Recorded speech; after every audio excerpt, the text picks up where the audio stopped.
Están en algún sitio, concertados, desconcertados, sordos, buscándose, buscándonos, bloqueados por los signos y las dudas, contemplando las verjas de las plazas, los timbres de las puertas, las viejas azoteas, ordenando sus sueños, sus olvidos, quizás convalecientes de su muerte privada.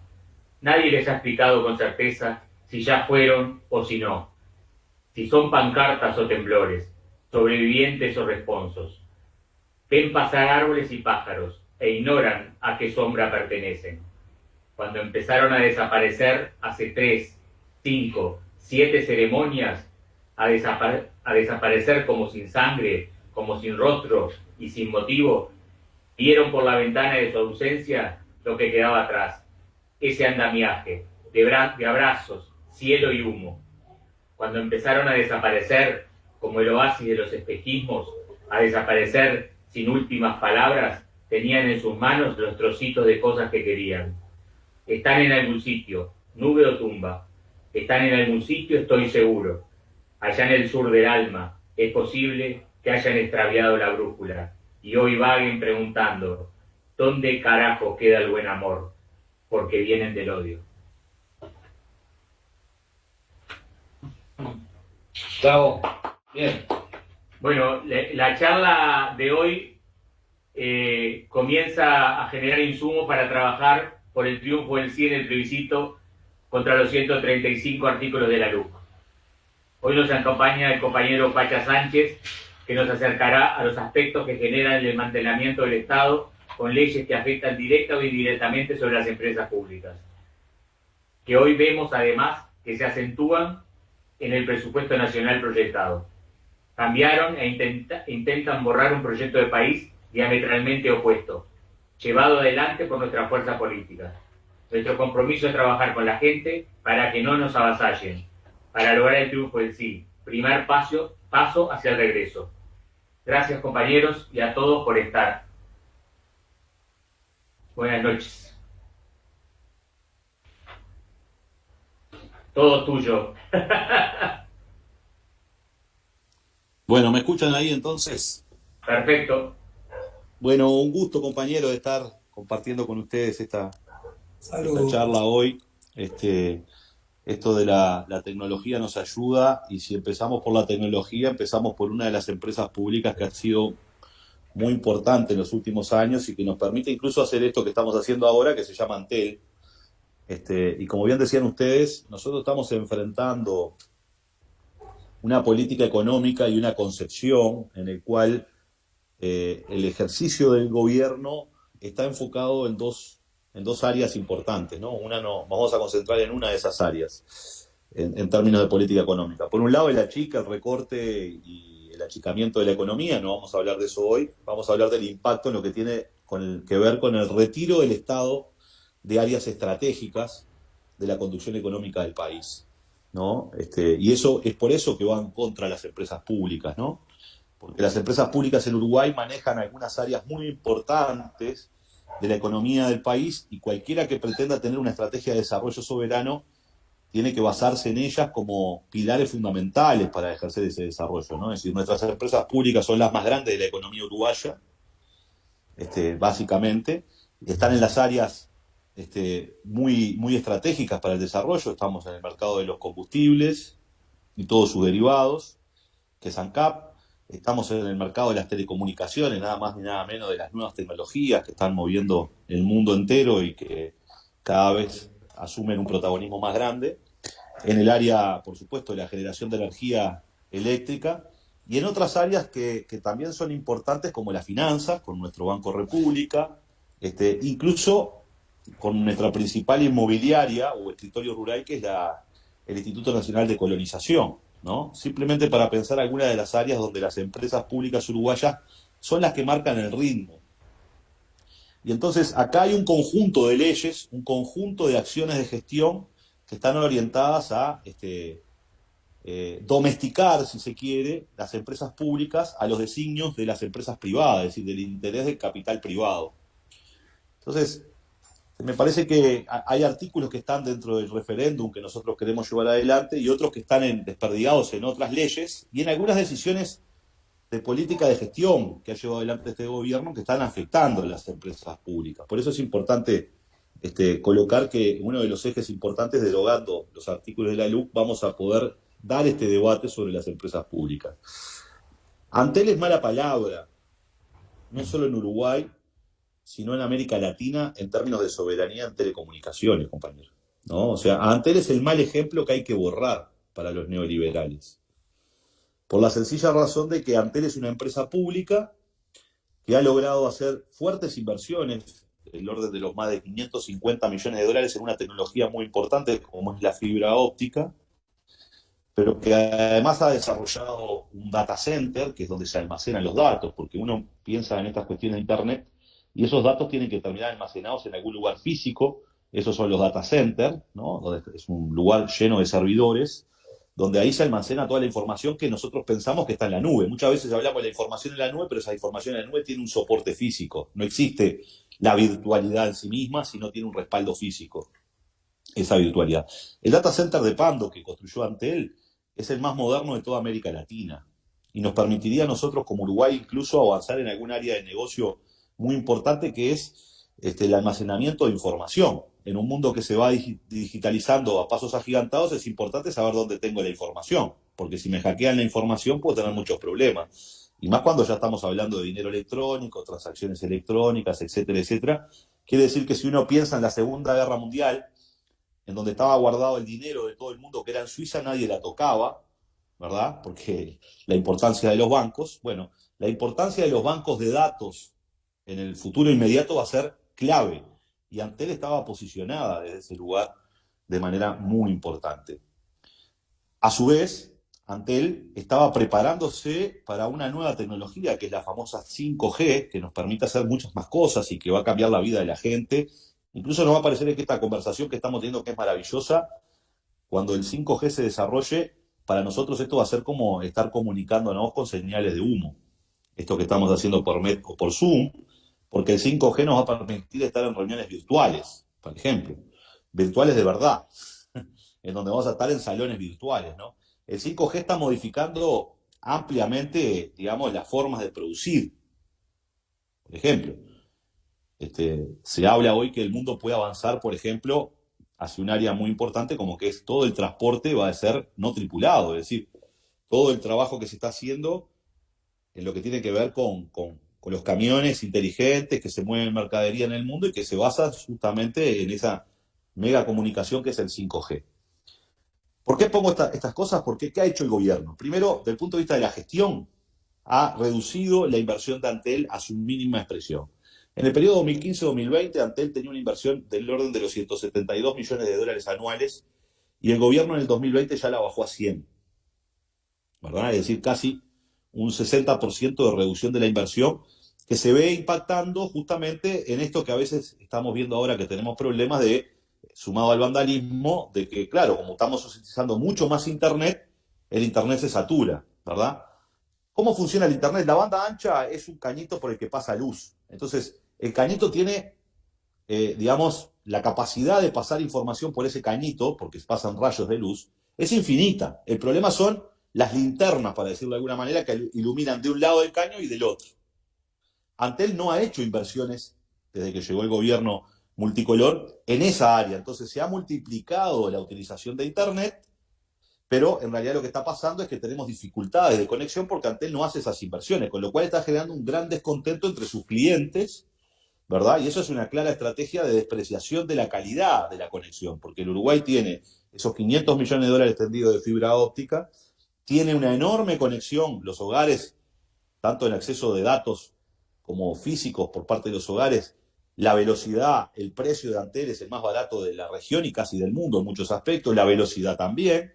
El problema es que el gobierno ha dejado de invertir en esas linternas que iluminan esos cañitos que tenemos, ¿verdad? Entonces eso hace que se empiece en un uso intensivo del Internet. Ahora estamos transmitiendo imagen, sonido, muy fuerte, entonces estamos utilizando intensivamente el Internet y todo lo que genera es malestar en los clientes, ¿no? Con una clara estrategia de despreciación de la empresa en ese sentido en beneficio de otras empresas. Y esto se asocia, por ejemplo, a que esta falta de inversión que está llevando adelante Antel se compagina con las acciones que están tendientes a colocar a Antel ya no como una empresa de telecomunicaciones, sino como una empresa de arrendamiento de infraestructura para que sí nos vendan telecomunicaciones las empresas privadas. Esto es, retiramos a Antel de los contenidos, retiramos a Antel de los eventos, por ejemplo, pudimos ver el Mundial de Fútbol, pudimos ver los Juegos Olímpicos anteriores por Vera TV, ¿verdad? Ahora lo tenemos que ver por Claro TV. Entonces, claramente, lo que termina pasando es que Antel se retira de las áreas de negocio más rentables y queda como el que vende infraestructura o arrienda infraestructura a las empresas que van a hacer negocio con esa inversión. Empresas privadas que no pusieron un solo peso en desarrollar la banda ancha en el Uruguay, ¿no? Y que ahora van a poder utilizar la banda ancha que ya atendió Antel para desarrollar el 5G, cosa que el presidente de Antel ha dicho, no, el 5G no es una prioridad, estamos invirtiendo en otras cosas. Yo le quiero contar solo esto. Cuando uno mira las velocidades de conexión, el 4G, que es la tecnología que tenemos ahora, o la LTE, que es la que tienen muchos de los celulares que están acá, transmite 150 megabytes por segundo. El 5G puede transmitir 10.000 megabytes por segundo, ¿verdad? Y eso se logra con inversiones en 5G porque ya tenemos la infraestructura de banda ancha instalada, porque el 5G son más antenas en el aire, pero que se conectan por la red de banda ancha. Entonces, cuando estamos retirando Antel y no la estamos poniendo en lo que es la frontera tecnológica, estamos dándole un enorme negocio, que es el negocio más rentable del futuro, a las empresas privadas de telecomunicación. A esto hay que sumarle justamente que en la LUC se coloca como un elemento clave el tema de la portabilidad numérica, ¿no? Entonces, nosotros vamos hacia tecnologías atrasadas. La portabilidad numérica, la verdad, no tiene ninguna importancia en el mundo en el que vivimos hoy. Porque yo cuando quiero llamar por teléfono a alguno de ustedes, no me acuerdo de su número de celular. ¿Qué hago? Lo busco en mi agenda por el nombre y llamo. Yo no sé qué número efectivamente tienen ustedes, ni sé si ustedes son de Movistar, de Claro o de Antel. Yo lo único que sé es que tengo una agenda en donde busco la persona con la que quiero comunicar y me comunico por WhatsApp. Le mando un WhatsApp o la llamo por teléfono. Entonces, ¿qué importancia tiene mantener el número en el mundo actual? Cuando en realidad si tú cambias de número, mi agenda electrónica se actualiza automáticamente. Si cualquiera de ustedes ahora se cambia de compañía, yo no tengo que hacer ningún cambio en mi agenda del celular porque se actualiza automáticamente. A veces les habrá parecido de que fulanito cambió de celular y el mismo WhatsApp te actualiza el número de celular de la persona.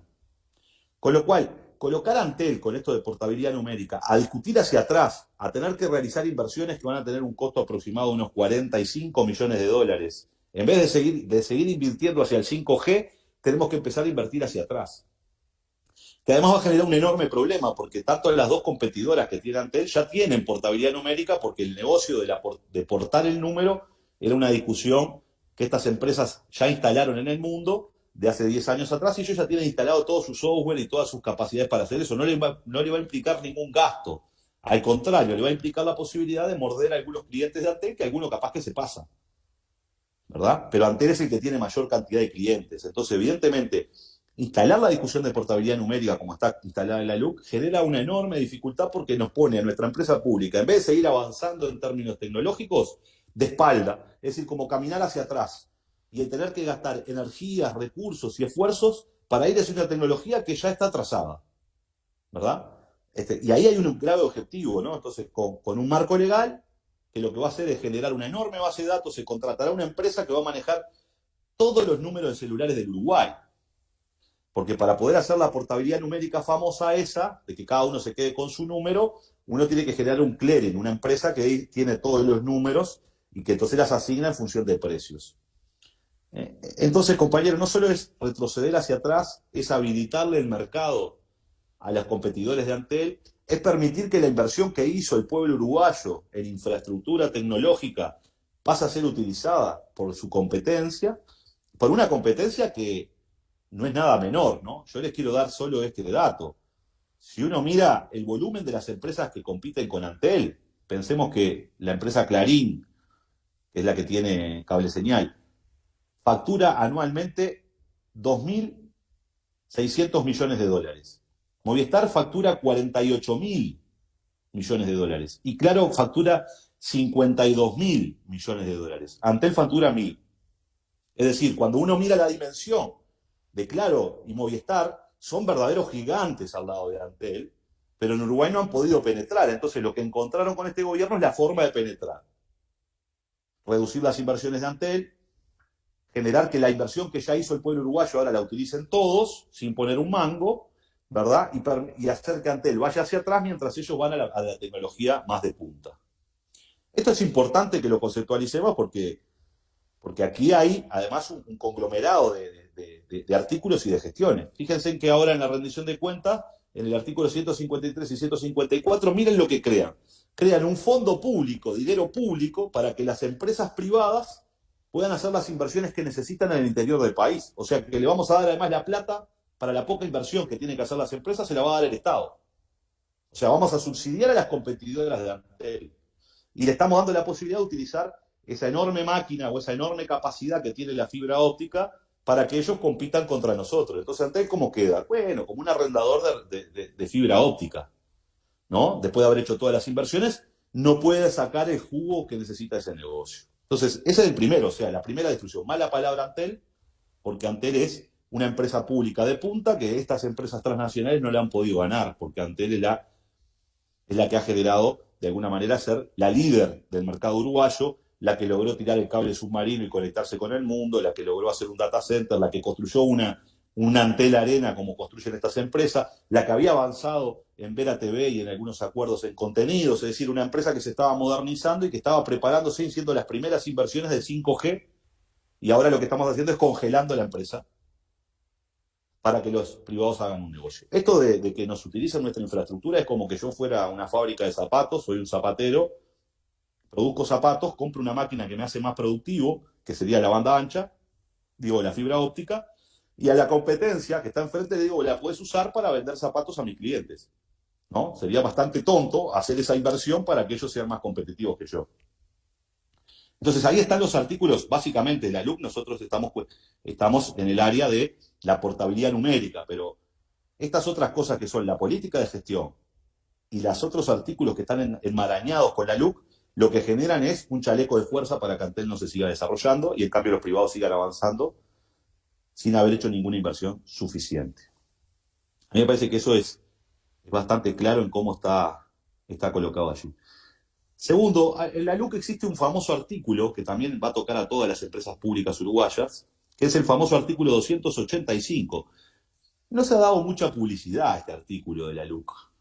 Este artículo de la LUC habilita que el paquete accionario de las empresas propiedad del Estado, pero que están en derecho privado, porque el Estado uruguayo es dueña de varias empresas que están en derecho privado, se pueda vender hasta el 50%. Es decir, vender la mitad de las empresas que son nuestras, ¿no? Esto es una privatización 4.0, digamos, bastante escondida. Y ustedes vean, ¿cuáles son estas empresas? El Estado tiene 39 empresas en el derecho privado. Entre ellas yo le voy a nombrar solo dos. Una es Duxa, que es la principal distribuidora de combustible del Uruguay. Y la otra se llama República FAP, que es la que administra justamente en competencia en el régimen de AFAP el ámbito público, que es propiedad del Banco República, del Banco Seguro del Estado y del BROU, y del Banco Central. Quiere decir que estas empresas se podrían llegar a vender su paquete accionario al 50%. Con este artículo que establece que las empresas en el derecho privado, no las empresas que están en el derecho público, Antel, ANCAP, las empresas madres, sino las empresas que son subsidiarias de nuestras empresas públicas, por ejemplo, Duxa, que comercializa combustible, que es la que hace toda la distribución de combustible, por ejemplo, lo que decía recién, por ejemplo, la CND, que es una empresa que está en el derecho privado y se encarga, por ejemplo, de las obras de infraestructura, pueden venderse su paquete accionario al 50%. ¿No? Entonces, lo que estamos haciendo es, nuevamente, estamos retirando al Estado de empresas que todas dan ganancias, todas estas empresas que están, el Estado es propietario de ellas y que funciona el derecho privado, para que los privados puedan invertir, entrar en esas empresas, asociarse con el Estado y, por tanto, quedarse con una parte de la ganancia. Y esto me permite a mí ir ingresando en el tema de ANCAP, ¿no? Y combustibles, porque ese ha sido uno de los ataques bastante duros, muy duros de parte del gobierno sobre la empresa pública ANCAP, ¿no? ¿Qué ha hecho el gobierno? Bueno, el gobierno en el presupuesto nacional estableció que el monopolio de ANCAP en el puerto de Montevideo ya no corría más, ni en el puerto ni en los aeropuertos. ANCAP tiene monopolio en todo el país del refinado de combustible, pero no así en los puertos y en los aeropuertos. Y una idea, ¿por qué hace esto el gobierno? Bueno, si el puerto de Montevideo llega a dragarse a 14 metros de profundidad, que es el objetivo después de las inversiones que hizo el Frente Amplio en el gobierno, hoy estamos a 12 metros, o sea que le falta 2 metros al puerto de Montevideo y hay un proyecto que ya está en marcha para llevarlo a 13 y probablemente lo llevemos a 14 en el corto plazo. Si el puerto de Montevideo llega a tener 14 metros de profundidad, bueno, al puerto de Montevideo pueden llegar a parar barcos que son los famosos barcos Maxi Panamá, que son barcos que tienen unos 350 metros de largo, casi 350 a 400 por 30 metros de ancho, ¿no? Son verdaderas moles que circulan por el mundo, que son portacontenedores. Entonces, ¿qué pasaría con el puerto de Montevideo si estamos a 14 metros? Bueno, seríamos la última estación de servicio del Atlántico Sur. Quiere decir que todos los barcos portacontenedores que andan por ahí podrían parar a cargar combustible en Uruguay. O casualidad, desmonopolizaron ANCAP en el puerto, ¿no? En un momento en que vos te vas a transformar en la última estación de servicio, bueno, que ANCAP compita con los privados. Y además establecen que los privados que quieran vender combustible en el puerto de Montevideo podrán arrendar los tanques de combustible de ANCAP de La Teja. O sea, sin hacer ninguna inversión, la Shell se puede dedicar a vender combustible en el puerto de Montevideo utilizando toda la infraestructura que ya hizo ANCAP. Esta es la misma estrategia para con las telecomunicaciones. Toda la infraestructura pública se pone al servicio de las empresas privadas para poder colocar su producción o su venta o su comercialización, ¿no? Entonces, claramente acá hay una estrategia de desmantelamiento paulatino de las empresas públicas y de recorte de su capacidad de acción y de inversión de las empresas públicas. Porque lo que yo le conté de Antel también ha pasado con ANCAP, donde se ha disminuido la inversión. Entonces, nosotros, en el caso de la LUC, que tiene que ver con esta cuestión específica, el de los combustibles famosos, ¿no? ¿Y qué ha hecho el gobierno con este artículo de los combustibles? Bueno, generar un incremento sistemático del precio de los combustibles. Entonces, no solo desmonopoliza ANCAP, trata de colocar que no va a hacer más inversiones, entonces en la rendición de cuentas ahora elimina la mezcla de biocombustibles, que era un compromiso internacional que tiene el Estado uruguayo para mejorar los aspectos del medio ambiente, y que además genera la posibilidad de darle un mercado nada más ni nada menos que a la producción de caña de azúcar del Uruguay, que se radica en el norte. En Bella Unión viven 16.000 personas, de las cuales 10.000 están comprometidas con la caña de azúcar, ¿no? Desde los productores, los cortadores, los que venden servicios, etcétera, etcétera. Entonces, en ese contexto, me parece que el gobierno busca de alguna manera ir acorralando a nuestras empresas públicas a su mínima expresión, ¿no? Hay dos formas: si no las pueden vender, lo que van a hacer es desinvertir en ellas para que se transformen en fierros viejos y por tanto no puedan competir contra los privados. Y a su vez tratar de todas las maneras posibles de habilitar lo que ellos llaman la libre competencia, es decir, que ingresen los privados en las áreas de negocio de empresas públicas. Eso es un muy mal negocio para el Estado uruguayo, porque, por ejemplo, ANCAP dio $200 millones de ganancia en los últimos 5 años que se invirtieron en escuelas, que se invirtieron en la salud, que se invirtieron en rutas nacionales. Lo mismo pasó con la UTE, que generó ganancias importantísimas, y esas ganancias luego van a rentas generales para financiar el presupuesto nacional, ¿no? Entonces, cuando nosotros construimos una escuela, una parte de esa escuela es con las ganancias de UTE, con las ganancias de ANCAP, que van aportando a renta general. Si yo le voy sacando negocios a las empresas públicas, van a poder aportar menos a rentas generales, y ese dinero se lo van a quedar los privados, que no van a invertir en escuelas, en liceos, ni nada de eso. Se lo van a guardar en sus bolsillos y en su cuenta bancaria del exterior, ¿no? Entonces, por eso el objetivo del gobierno es apagar las empresas públicas. El otro día hablaba con un compañero, es marchitarlas, ¿no? Irlas secando de a poco, con decisiones de gestión y con decisiones legales. Tratar de que las empresas empiecen a pagarse de a poquito y que le vayan regalando el mercado a los privados para que vayan haciendo sus negocios, en definitiva, en detrimento del Estado y del financiamiento público del Estado y de la capacidad del Estado de orientar una economía con sus empresas públicas pujantes. Ahora bien, en la LUC hay dos artículos que son importantes, que nosotros estamos cuestionando, que el Frente Amplio votó. Y entonces quiero contar un poco cuál fue el contexto de por qué votamos y por qué ahora están en el referendo. Esos artículos refieren justamente al tema de los precios de los combustibles. Ustedes habrán escuchado que ellos dicen, ay, pero el Frente Amplio votó estos artículos y ahora los quiere derogar, etcétera, etcétera. Bueno, cuando llegó la LUC, lo que venía era la desmonopolización de combustibles, es decir, abrir, digamos, el mercado de combustibles a todas las empresas, y ese es un muy mal negocio para el Uruguay por dos razones fundamentales. Desmonopolizar es un mal negocio porque el Estado uruguayo gana dinero, y es más rentable para el país refinar combustibles en ANCAP que importarlos. Y eso lo dice el propio informe de la comisión de expertos que creó este gobierno. No el gobierno del Frente Amplio, sino este gobierno. Creó una comisión de expertos para estudiar el mercado de combustibles. En la página 56 dice que el Estado uruguayo se ahorra $8,4 por cada barril de petróleo que refina en el Uruguay.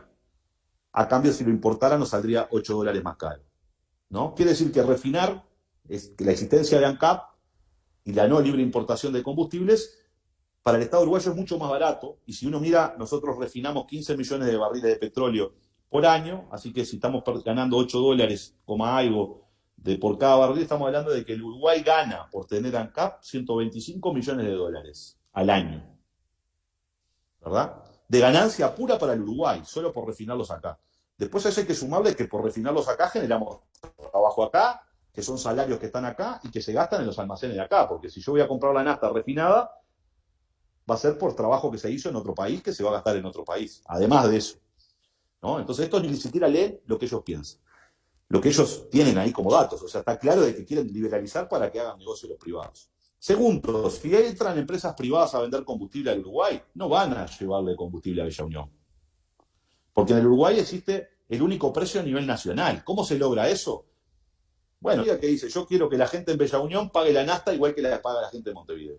Es mucho más barato vender nafta en Montevideo porque vivimos muchas más personas y porque La Teja está al lado. Entonces, vender en Capurro me sale más barato el flete que hacer 500, 600 kilómetros para venderlo en el interior del país. ¿Cómo se cubre eso? Bueno, se cubre con que las ganancias que tiene ANCAP se distribuyen para subsidiar y que el costo del flete para venderle la nafta a los uruguayos en cualquier parte del interior del país, ¿verdad?, lo absorbe la empresa pública. Si entran empresas privadas, no van a llevar el combustible gratis al interior del país. Lo que van a hacer o se quedan en Montevideo o lisa y llanamente venden más caro el combustible en el interior del país y ya está, porque el flete vale más caro. Lo siento mucho. Entonces, cuando viene la desmonopolización en la ley de urgente consideración, nosotros trabajamos para quitar ese artículo, porque es un artículo lapidario para el país. Y ahí se genera una negociación con gente de Cabildo Abierto, con gente del Partido Colorado, donde salen estos artículos que lo que establecen claramente es esto, que habrá dos informes, un informe de la USEC sobre el precio de paridad de importación, esto es, si yo importara los combustibles, ¿cuánto saldría?, ¿no?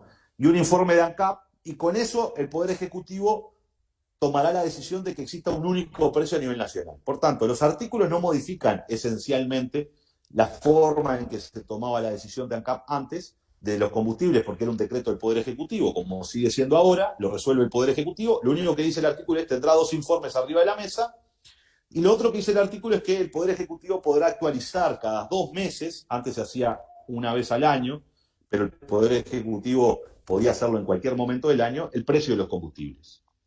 Bien, entonces nosotros, esa redacción, de alguna manera, nos protegía de la desmonopolización y lográbamos de alguna manera sacar ese artículo. Ahora, ¿qué hizo el gobierno con este artículo? Bueno, después de votada la LUC, vino la desmonopolización de ANCAP, como le decía recién, del puerto de Montevideo. Por tanto, ya incumplió su acuerdo de que la desmonopolización no caminaba. Y segundo, ha utilizado estos artículos para aumentar los combustibles, cosa que el gobierno había dicho que había que bajarlos, que él iba a utilizar este mecanismo para bajarlo. Entonces, por tanto, nosotros hemos incluido dentro del referéndum de la LUC estos dos artículos que establecen la posibilidad de que el Poder Ejecutivo pueda fijar los precios cada 2 meses. ¿Bien? ¿Me siguen hasta ahí? ¿Cómo han operado los incrementos de combustible? Bueno, los incrementos de combustible, el gobierno ha tomado una decisión, que es hacernos la vida bastante complicada a los uruguayos. Entonces, el mercado de petróleo es un mercado que no es libre, porque es geopolítico, ¿no? Los países de la OPEP se juntan, cierran la llave, entonces venden menos petróleo, aumenta el precio del petróleo, tiran una bomba en Medio Oriente, el petróleo aumenta. Donald Trump antes escribía un tuit, el petróleo aumentaba. De hecho, el petróleo llegó a estar en la crisis del COVID, llegó a estar a $1 el barril, hoy está a 69. Imagínense la variación de precios que genera el petróleo en el mundo. Entonces, ¿qué es lo que necesita un país? Necesita una barrera de contención, un país pequeño como el Uruguay además, ¿no? Que no somos productores, porque este es el gran tema. Si fuéramos productores, pasaba, no estábamos en esta discusión. Un país pequeño como Uruguay necesita un dique de contención, de que esas olas, ¿no? Cuando sube el precio o baja el precio abruptamente, no peguen directamente en el país, y eso lo hacía ANCAP. ¿Qué hacía ANCAP? Bueno, cuando el precio del combustible subía mucho, no nos subía los combustibles al mismo porcentaje que subía el precio del petróleo, entonces ANCAP perdía dinero, porque estaba comprando un petróleo caro, pero no ajustaba los precios. Pero cuando el petróleo bajaba, ANCAP recuperaba el dinero. Eso solo lo puede hacer el Estado, es decir, poner la espalda para darle estabilidad de precios al país. Porque tanto para las familias, para mí, para ustedes, tenemos que saber que el combustible, si a nosotros nos varía todo el tiempo, no podríamos hacer ni siquiera un presupuesto de campaña electoral. Imagínense, vamos a hacer un presupuesto de campaña electoral. ¿Cuántos kilómetros vamos a recorrer? ¿Cuánto nos va a salir? Ah, no sabemos, porque dentro de 2 meses no sabemos cuánto sale la nafta, ¿no? Es imposible hacer un presupuesto. Y una empresa que va a invertir es muy importante. Si yo voy a producir soja, un componente de la producción va a ser el gasto energético, tanto en la etapa de la producción como en la etapa de la comercialización. Es decir, cuánto me va a salir el flete del camión para llevar mis granos a Nueva Palmira. Si no sé cuánto va a salir, no voy a hacer la inversión, porque no sé si voy a ganar dinero.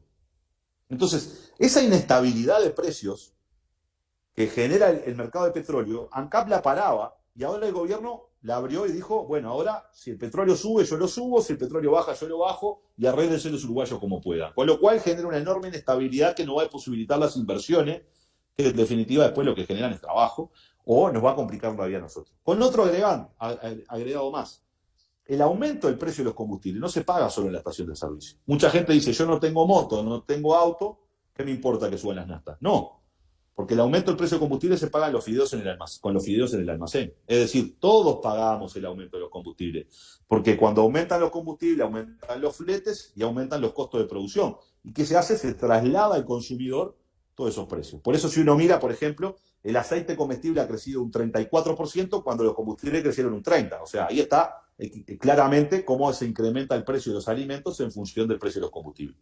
Ahora, cuando baja el precio de los combustibles, ahora esto es ridículo lo que acaban de hacer, porque nos bajan 0,50, ¿no? Es una ridiculez lo que están haciendo ahora. No baja el precio de los alimentos. Es decir, cuando sube el combustible, te van a subir los precios en el almacén, pero cuando bajen los combustibles no te van a bajar los precios en el almacén. Con lo cual esto genera un enorme problema en un contexto en donde los salarios están cayendo, por tanto cada vez puedo comprar menos, y donde las jubilaciones están cayendo, cada vez puedo comprar menos. Entonces, si a mí me suben los precios de la canasta, bueno, voy a tener un problema para llegar a fin de mes, que es lo que está pasando en el Uruguay hoy, que cada vez es más difícil llegar. Entonces, es un error estar ajustando permanentemente el precio de los combustibles. Mucho más error y demagogia es que un gobierno que estuvo diciendo durante 5 años, cuando nosotros ajustábamos los combustibles por abajo de la inflación, esto es, los salarios crecían más de lo que ajustaban los combustibles, por tanto yo siempre podía comprar más combustible el mes siguiente de lo que había comprado el mes anterior, ellos le decían tarifazo, ahora crecieron los combustibles por arriba de la inflación y ellos se callan todo la boca, ¿no? Con lo cual genera este problema que decía recién. Pero además el gobierno dijo que iba a bajar los combustibles, y lo escribió. No solo lo dijo, si gana el Partido Nacional, se acaban los aumentos de combustible, 4 veces los aumentan. Sino que además el gobierno lo escribió y dijo, todo ahorro que vamos a generar lo vamos a destinar a bajar las tarifas públicas, especialmente los combustibles. Bueno, el presidente de la República acaba de salir en los medios argentinos hace muy poco a decir que había generado un ahorro, lo cual ya es cuestionable, un ahorro en pandemia, un ahorro de $500 millones. Entonces, tú escribiste que si ahorrabas iba a bajar los combustibles. ¿Por qué no lo bajaste? Y lo seguís subiendo. Por tanto, hay que derogar estos artículos. En definitiva, porque es un mecanismo que está usando el Poder Ejecutivo para encarecer la vida de la gente y de esa manera generar una enorme recaudación. Porque más de la mitad del precio de las naftas y del gasoil son los impuestos. Entonces, cuando aumentan los combustibles, lo que aumenta es la recaudación impositiva. Tanto es así que el gobierno, además, aumentó el IMESI a las naftas en el orden del 7%. Quiere decir que el gobierno con todos estos aumentos está recaudando muchísimo. Y después le llama ahorro. Entonces, el ahorro que dice el gobierno es porque nos baja salarios y por tanto al pagar menos salarios se guarda plata, paga menos jubilaciones, se guarda plata, recorta el presupuesto de la salud, se guarda plata, recorta el presupuesto de la educación, se guarda plata y además nos aumentan los impuestos por la vía del incremento de los precios de los combustibles o por los impuestos lisa y llanamente. Entonces, claro, es muy fácil ahorrar cuando le estás sacando el dinero a las familias uruguayas. Y eso sabés que va a generar pobreza y marginación.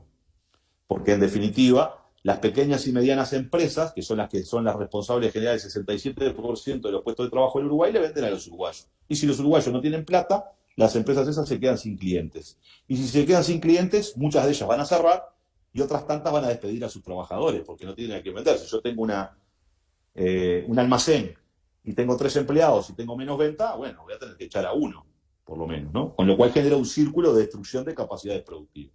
Entonces, por estas razones es que nosotros tenemos que colocar en el centro del debate la LUC como un engranaje más del conjunto de disposiciones que está haciendo el Poder Ejecutivo para dañar a las empresas públicas, y por esa vía termina dañando nuestra soberanía para conducir la economía y dañando en definitiva las finanzas públicas, porque las empresas no van a poder aportar tanto dinero porque están perdiendo negocio, y además nos están complicando la vida en términos de que aumentan el costo de vida de la población. Yo creo que estos son básicamente los contenidos más importantes, ¿no?, de esta cuestión. Hay un tema con los combustibles, compañeras y compañeros, y es: los combustibles son caros en el Uruguay, eso es verdad. O sea, son caros los combustibles en Uruguay, eso es indudable. Ahora bien, ¿por qué son caros los combustibles en Uruguay? Primero, no somos productor de petróleo, o sea que importamos petróleo. Y el petróleo es un commodity que se valoriza en el mundo. Segundo, cuando vos vas a la feria y compras un kilo de papa, tiene un precio. Si compras una bolsa entera de papas que trae 25 kilos, te lo venden más barato. Bueno, el Uruguay es una pequeña economía, ¿verdad?, que compra más o menos un barco petrolero cada 4 meses, 5 meses. Obviamente que nos sale muy caro a nosotros comprar petróleo, porque nosotros no compramos 10 embarques. Compramos 15 millones de barriles de petróleo. Argentina gasta como 480 millones de barriles de petróleo, ¿no? Y nosotros gastamos 15. Entonces, ahí siempre nos va a salir más caro comprar y traerlo hasta acá, ¿verdad? Y el segundo componente de lo caro de los combustibles son los impuestos que se generan, no es ANCAP, ¿verdad? Porque, por ejemplo, en el caso de las naftas, el costo de ANCAP representa el 45% del precio de la nafta. Hoy la nafta está a 70 pesos, el costo de ANCAP, entonces, representa un poquito menos de 35. Todo lo otro son subsidios e impuestos que se cobran, ¿verdad? Dentro de los subsidios, ¿cuáles están? Bueno, entre los subsidios está el subsidio del boleto, que sale del impuesto del gasoil. Encarece 2 pesos el gasoil, pero permite que el boleto no aumente de precio, que es una de las medidas más populares. El otro subsidio es el que yo les comentaba recién, es que las naftas se vendan al mismo precio en todo el país. Eso tiene un costo. El otro subsidio importante que tiene el Estado uruguayo en todo esto es la calidad y el abastecimiento. Yo tengo que tener mucha nafta guardada en un tanque para asegurar de que no haya desabastecimiento de combustible. Y las naftas, los combustibles en Uruguay son de calidad. En otros países donde se ha liberalizado, depende en qué estación de servicio cargues, qué nafta te venden. ¿Se entiende? Y los precios son distintos según las marcas y según los lugares geográficos. Entonces, todo esto tiene un costo. Y después tienen los impuestos, que son los que financian, no van, ANCAP ni los toca. El IMESI, a las naftas, no lo toca ANCAP, va derecho al Ministerio de Economía y Finanzas. Y el IVA, el gasoil, va derecho al Ministerio de Economía y Finanzas. Es decir, va a la DGI, a rentas generales. Entonces, colocar que el problema del precio de las naftas es ANCAP es una gran falsedad, por lo que yo les decía recién. Ganamos $8,4 por cada barril que refinamos que si lo hubiésemos importado. Y además por esta otra razón. El alto precio de las naftas se debe a que compramos una materia prima cara, pero además que nosotros le agregamos subsidio. El otro gran subsidio importante es el de Supergas. Porque ANCAP pierde dinero con Supergas. ¿Por qué pierde dinero? Porque tomamos la decisión política que, siendo un combustible muy utilizado por las familias uruguayas, más del 90% de las familias uruguayas utilizan el Supergas para cocinar o para calefaccionarse, nosotros decidimos que salga más barato. Porque si lo pusiéramos al precio del mercado internacional, la garrafa, que hoy vale unos 700, 800 pesos, pasaría a valer 1.200 pesos. Y eso significaría un golpe durísimo a las familias uruguayas, particularmente las más pobres. Entonces, estas son las decisiones que hemos tomado, que es en qué tipo de país quiero vivir. Yo quiero vivir en un país en donde la gente, el principal combustible que consume, que es el para cocinar, lo consuma barato. Y eso tiene costos que tienen que salir de otras ganancias. Es como, por ejemplo, en el caso de la empresa UTE, donde el Uruguay tiene el 99,7% de las familias uruguayas que le llega la luz, ¿no? 99,7, compañero. Incluso de electrificación rural. Ahora, pierde plata la UTE con la electrificación rural, porque hacer 200 kilómetros de tender una línea para llevarle a un poblado de 10 casas no es rentable. Solo lo hace una empresa pública que cuando gana plata en la gran ciudad, porque hay una gran acumulación de gente que consume energía eléctrica por metro cuadrado, y con esa plata que gana en los centros poblados financia las pérdidas de la electrificación rural. Entonces, acá la discusión es, ¿nosotros queremos vivir en un país en donde todo el mundo tenga los mismos derechos o no? Porque capaz que explicitar este debate, ¿no? Es decir, destruir las empresas públicas es establecer que no exista electrificación rural. Porque nadie le va a ir a dar luz a esa gente si no es rentable. Una empresa privada funciona con la lógica de la empresa privada. Solo hago los negocios que me dan dinero. No está para hacer políticas sociales, no está para construir carreteras, no está para construir puentes, no está para construir edificios, no está para construir escuelas, ni liceos. La empresa privada está para ganar plata y repartirla entre sus accionistas. Entonces, este es el gran debate de la defensa de las empresas públicas, ¿no? Nosotros defendemos las empresas públicas justamente por estas razones, porque financian un conjunto de acciones sociales muy importante en el país. Bueno, espero no haber sido muy entreverado, pero ahí están, digamos, dentro del referéndum de la LUC, por eso hay muchas cosas que están por afuera del referéndum. Dentro del referéndum de la LUC están esos 3 artículos, los artículos de portabilidad numérica, el artículo que vende las empresas propiedad del Estado en el derecho privado y lo que tiene que ver con el mercado de combustibles. Esos son los artículos específicos del referéndum. Después lo que hay es una política del gobierno, ¿verdad?, que está avasallando nuestras empresas públicas. No sé. Ustedes me dirán. Que se acentúa en el proyecto de presupuesto, ¿no, Alejandro? Sí, por supuesto, en el proyecto de presupuesto donde colocaron el artículo 153 y 154, que tiene que ver con lo que yo les contaba recién, de generar un fondo público, esto es terrible, ¿no? Un fondo público para que las empresas privadas de telecomunicaciones inviertan en el interior. También está incluido en la ley de rendición de cuentas el tema de la eliminación de las mezclas de biocombustibles que genera un impacto directo en las áreas de siembra de caña de azúcar en el país. Miren este tema.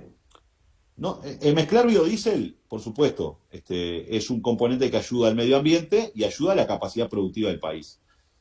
El hecho de mezclar, yo les dije a ustedes que nosotros,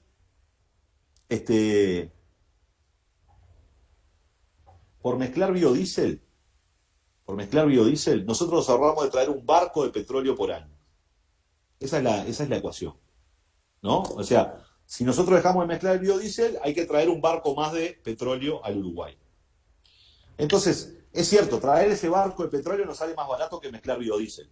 Eso es verdad, ¿no? O sea, nos sale más barato que sea solo petróleo y no biodiesel. Ahora, acá hay 2 componentes, del medio ambiente y segundo, el del trabajo nacional.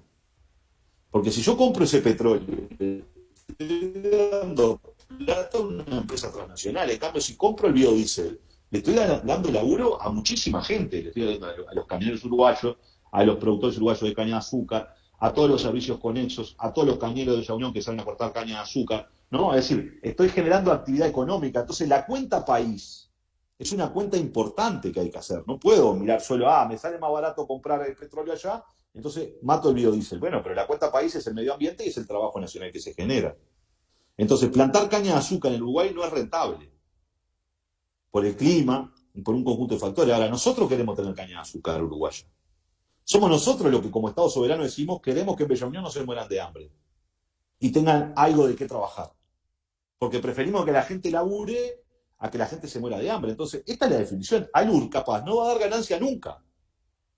Y esto no es solo una particularidad del Uruguay, porque Francia subsidia a sus productores agropecuarios, porque Argentina subsidia todo el complejo oleaginoso de aceite de la Argentina, porque Estados Unidos subsidia a sus productores agropecuarios, porque los países enteros subsidian muchas veces a sus productores por la soberanía alimentaria. Porque yo puedo tener los ejércitos más grandes del mundo y todo el dinero del mundo, pero si no le puedo dar de comer a mi gente, estoy en el horno. Entonces, por eso los países centrales subsidian a sus productores. Entonces, ¿por qué el Uruguay no va a subsidiar a Bella Unión? Y volvemos de vuelta a lo mismo. ¿En qué país queremos vivir? ¿Queremos vivir en el Bella Unión del barrio de las Láminas, donde los gurises estaban desnutridos, o queremos un Bella Unión donde haya laburo? Bueno, nosotros queremos un Bella Unión donde haya laburo. Y si eso me sale un poquito más caro que comprar un barco de petróleo, yo estoy dispuesto a pagarlo. Y esa es la discusión que nosotros tenemos que encarar con la sociedad. Porque al final de cuentas se trata de qué lado estás parado. Si estás parado en la defensa de la industria nacional, en la defensa del trabajo de los uruguayos, o es toda una cuestión donde, bueno, no, yo voy a mirar cosas más abstractas, que en realidad no son abstractas, es que 3 o 4 mayaoros hagan más plata. ¿Verdad? Nada, entonces me parece que eso es importante colocarlo en el discurso y en el debate que tengamos con la gente.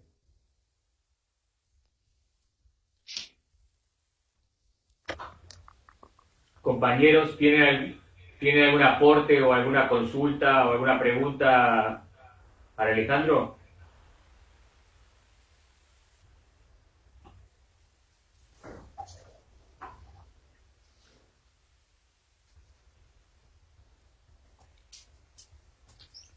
Yo me estoy moviendo, los escucho igual y podemos seguir conversando, pero tengo que salir a buscar a mis hijas, pero sigo conectado con ustedes.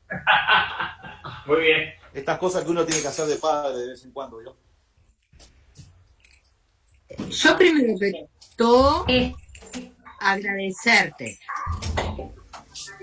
y la claridad que tenés, hemos aportado en el caso personal, pero creo que de muchos compañeros, esta claridad meridiana sobre especialmente ANCAP, perdón, y Antel. Primero era eso, agradecerte. No, en el momento no tengo preguntas. Yo también agradecer, me pareció de lo más claro. El único tema es que la forma de poder conectarnos no es sencilla. En mi comité quedó cantidad de gente afuera porque había que entrar a través de Facebook al comité Falco y mucha gente no pudo entrar. No se le podrá mandar el link. Yo no me animé a mandarlo. ¿No se puede mandar el link al comité sabiendo que hay gente que es de confianza? ¿O de qué manera lo pueden ver? ¿Esto queda grabado? ¿Cómo se puede hacer? Lo que no, en el Facebook queda grabado, primero. Segundo, lo que les pedimos fue que si ustedes, que nosotros nos pasan el nombre de la persona, cuando nosotros lo vemos, lo habilitamos. El problema es no hacerlo genérico para no tener problemas de indistinto, ¿no? de hacker, que después nos arruinan la reunión. Perfecto. Gracias. ¿Sí? Si ustedes conocen la persona y nos avisan, nosotros los dejamos entrar, no tenemos ningún problema. Así como hicimos con ustedes, que nos pasaron el nombre y cosas, y nosotros la dejamos entrar sin ningún inconveniente. Pero el tema es ese, asegurarnos de que no sea hacker para que no nos estropeen esta charla preciosa que estamos generando, ¿no? Es que todas las charlas que aparecen de los 8 compañeros me parece fundamentales para tener elementos para salir a defender el referéndum, pero el tema es que seguro, yo no sabía cómo hacer y te agradezco que me hayas pasado el link, pero después yo te paso los nombres de la gente y bueno, le pasamos el link. Esa es la idea. De todas formas, recuerden que estas charlas quedan colgadas en el Facebook del comité Omar Falco. Allí pueden repetir las charlas cuando quieran, además de que se está transmitiendo desde el directo. Yo una pregunta que quiero hacer desde hoy es si podemos comparar la situación en la que quieren sumergir al Uruguay este gobierno con la situación que está atravesando Chile y por la cual Chile llegó a los límites que llegó. No, perdónenme si soy un poco internacionalista, pero considero que tiene mucha semejanza, digamos. La idea, compañera, es aclarar los artículos de la LUC en este momento. Si bien quisiéramos sacarle mucho más el jugo a Pacha y a todos los participantes, no vamos a hacer una reunión muy extensa y realmente el interés de estas charlas es sobre la ley de urgente consideración, que es justamente fundamental el aporte de los compañeros para tener justamente argumentos para rebatir cualquier... Yo estoy de acuerdo con lo que vos me estás planteando, pero, o sea, ¿hay similitud o no hay similitud? Simplemente sí o no a esa pregunta. Bien, yo si quieren les puedo comentar dos cosas primero. El modelo chileno que se ha tomado como el gran ejemplo, ¿se acuerdan que Talvi repetía todo el tiempo Chile, Chile, Chile, ¿no? Sí. Primero, un elemento curioso. Ustedes sabían que existe un único país en América Latina en que los sindicalistas y las sindicalistas no pueden ser parlamentarios. ¿Saben qué país es ese? Chile. Chile, porque era la reforma de Pinochet que no le permitía a la gente del movimiento sindical presentarse a elecciones para que los elija el pueblo para ser parlamentarios. Es el primer elemento, que esto simplemente lo traigo porque he escuchado ahora, más allá del debate que tengamos para adelante, cantidad de medios de comunicación y de no sé quién que cuestionan esto de que haya sindicalistas que son del Frente Amplio, ¿no? Digo, esos que piensan así están muy cercanos al pensamiento de Pinochet, ¿verdad? En segundo lugar, Chile ha privatizado absolutamente todo, ¿no? Y acá hay una cuestión que es bien importante. Existen algunos bienes públicos que no pueden ser privatizados, porque los bienes públicos, que son derechos en definitiva, como hoy el derecho a las telecomunicaciones es un derecho, como la educación, la salud, los mercados, es decir, la privatización, no es un buen asignador de recursos. Y Chile lo demuestra en ese camino. Porque el enorme descontento de los estudiantes chilenos es porque se terminan endeudando por 10 años o 15 años para pagar los préstamos que le dan para pagar sus carreras universitarias, porque la educación es privada en Chile y no hay educación pública, ¿no? Entonces, naturalmente, cualquier estrategia privatizadora de la vida, en definitiva, tiene una semejanza con el descontento que genera, porque si los derechos van a ser todos mercancía, quiere decir que quien tiene más dinero va a acceder a más y mejor educación, más y mejor salud, más y mejor vivienda, y el resto que no tiene dinero, que no tiene billetera, va a quedar con la ñata contra el vidrio, como decía el tango, ¿no? ¿Y eso qué genera? Bueno, genera sociedades totalmente desiguales en el acceso a los derechos fundamentales, ¿no? Entonces, claro que hay una similitud en la lógica de que Chile es la panacea del neoliberalismo, en que todo lo resuelve el mercado. Y el Uruguay, en los 90, resistió el embate neoliberal de los 90 de privatización absoluta de todo.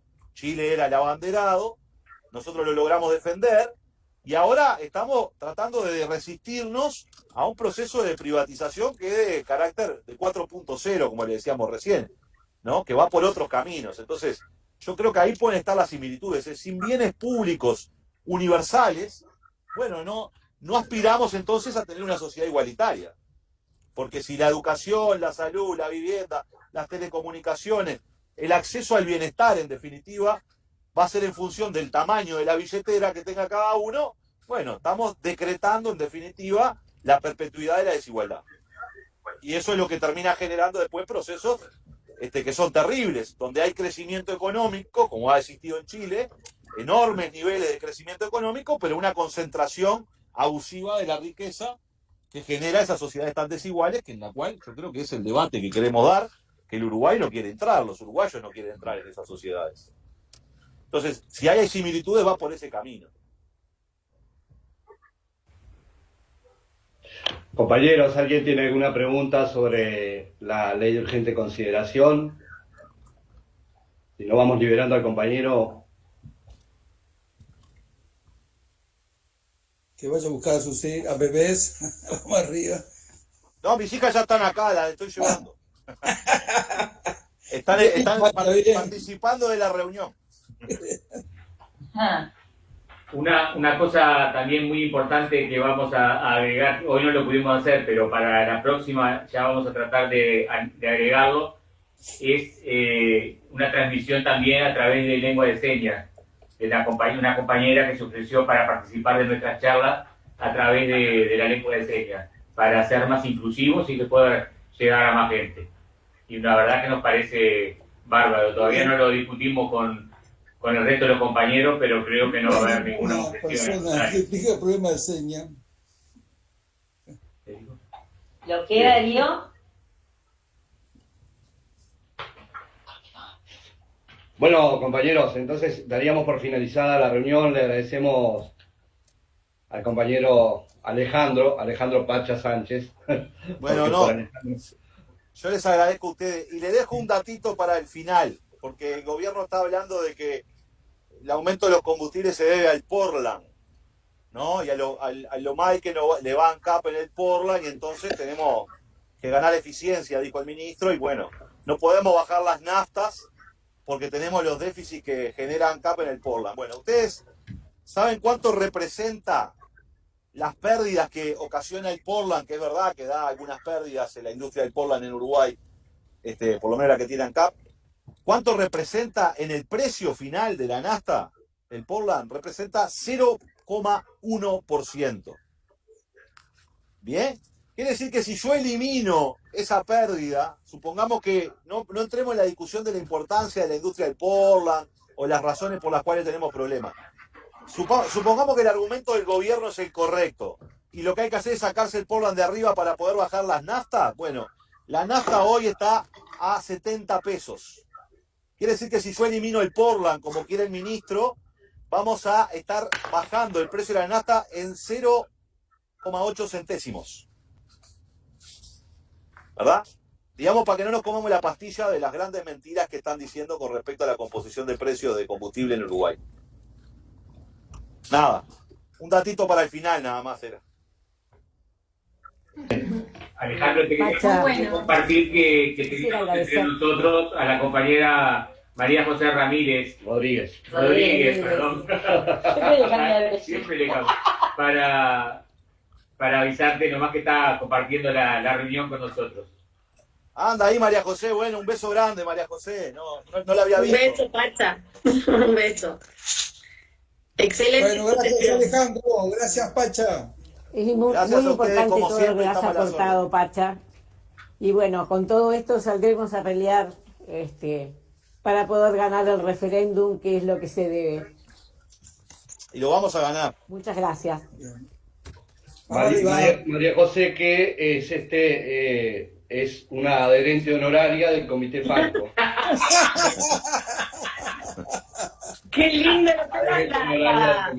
La virtualidad, mándeme un cobrador, yo que sé. Cuando viene a la capital no tiene la excusa de que es del interior. Mirá que se sienta aquí. Mirá que si te escucha...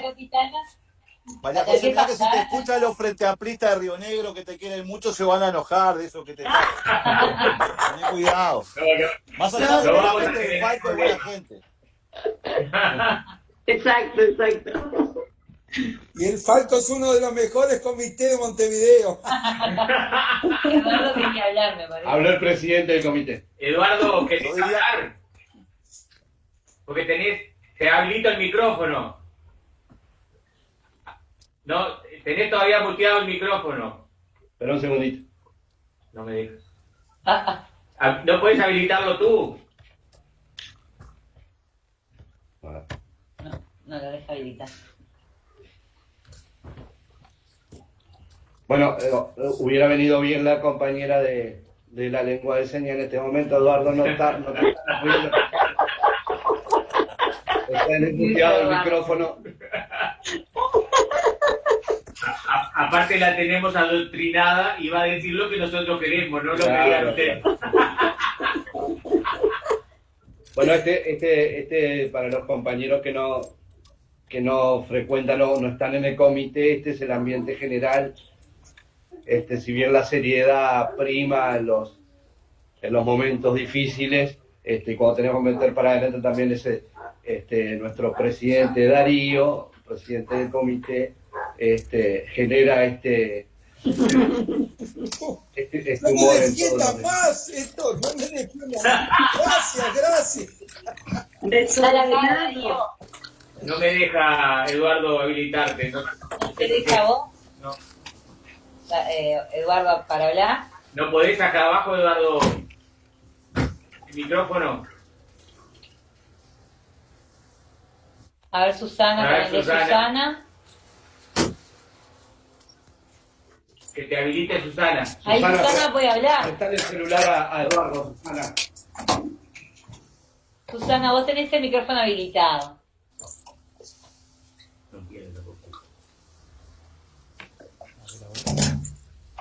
Hola. Hola, ahora sí. Te escuchamos, Eduardo.